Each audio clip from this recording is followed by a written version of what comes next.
Now, it is a rare honor to introduce an entrepreneur whose vision has redefined industries. Shri Ajay Piramal, Chairman of Piramal Group, and our esteemed alumnus of the batch of 1977, a business leader, philanthropist, and innovator. He has propelled Piramal Group to global recognition. I now request Shri Ajay Piramal to express his feelings on this occasion. Let's give a thunderous round of applause for him.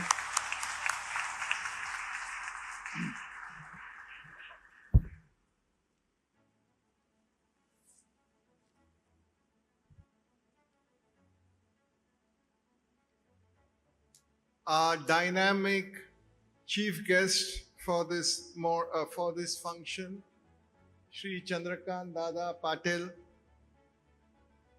and Shri Ashish Shelar, our Minister for Culture and IT, the Vice Chancellor of the University of Mumbai, Professor Ravindra Kulkarni, Pro Vice Chancellor Dr. Bhamre, Principal of the Director of the IIM Mumbai, Professor Manoj Kumar Tiwari, Professor and Director of the Bajaj Institute, Dr. Kavita Laghate. When I stand here before you and I reflect upon my journey in Bajaj, where I graduated in 1977, I can say I owe a deep debt to the institute.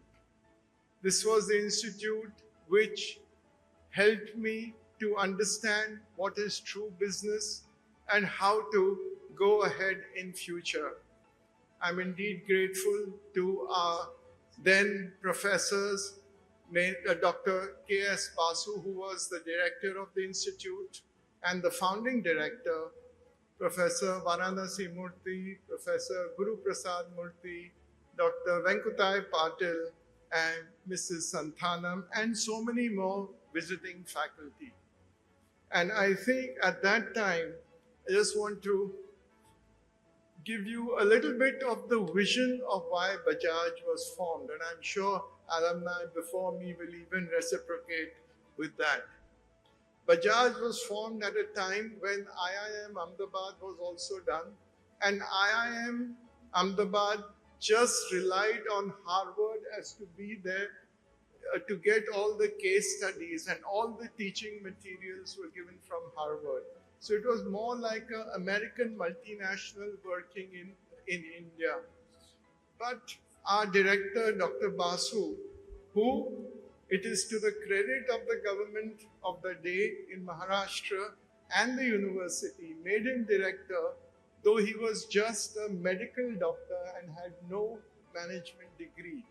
That was the vision of the university and the government. And he said that I want to make an institute which will be for India by Indians and located in Mumbai, which then was and which still is the center of business in the country. Today, Maharashtra leads the country in all economic since its inception.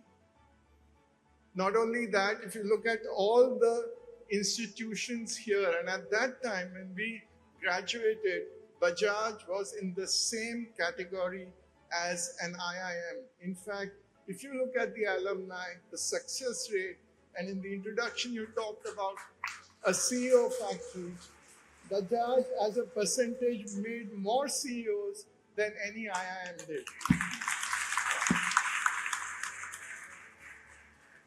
But now when I look ahead, when I look today, I am a bit disappointed, and I have to share this with you. Maharashtra is the #1 state and continues to be the #1 state in economic and financial contribution to the GDP of the country. And the way I can see the state going and the dynamism that the government has today, it will continue to be there.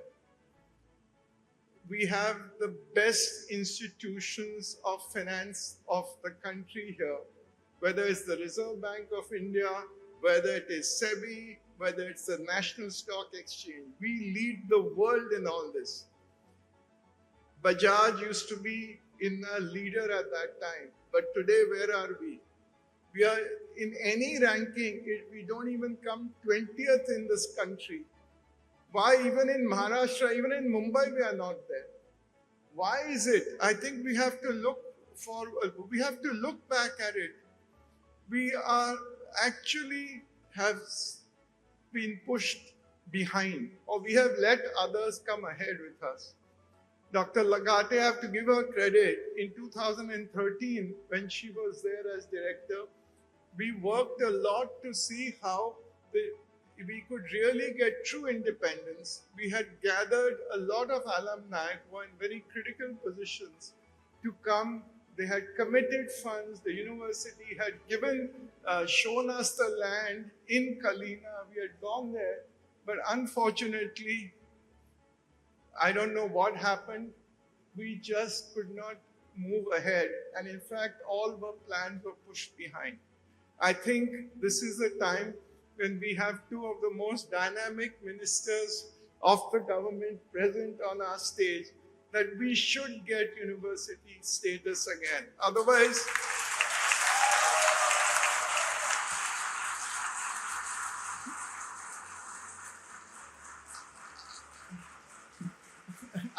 we'll remain where we are. I mean, you've seen other universities, whether it's in Maharashtra, whether it's everywhere else, they have gone ahead so much. This is the new education policy. Why do we want to send our Indian students to go abroad to study, or even to have a shop to understand the fees which somebody who goes abroad in the US, sir, for a 2-year MBA will spend 2 crores minimum. Somebody who goes to an IIM will spend at least 50 lakhs or more minimum. Why are we not allowing our students to actually come and get a good education at a much lower cost? I think we have to think about it very seriously. I'll just give you my own one personal example. I was appointed as the president of a university in Gujarat, in Ahmedabad. When we started in 2017, we had 150 students. It was given autonomy when I was appointed, and today there are more than 2,500 students this year.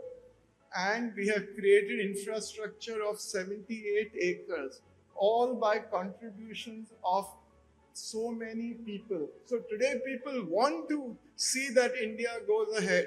If we are the third largest economy, and if Mumbai does not play a role in actually supporting it with good education and good management, we'll be left behind. This is my earnest request to both of you and the Vice Chancellor, that please give us independence, make us a university, and you will see the difference.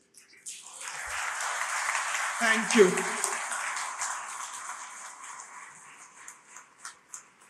Thank you, sir, for gracing this event with your insights and valuable words. Thank you for your kind words, sir, and we assure you that with your and university support, all of us here will work dedicatedly to get JBIMS to what it was a few decades ago.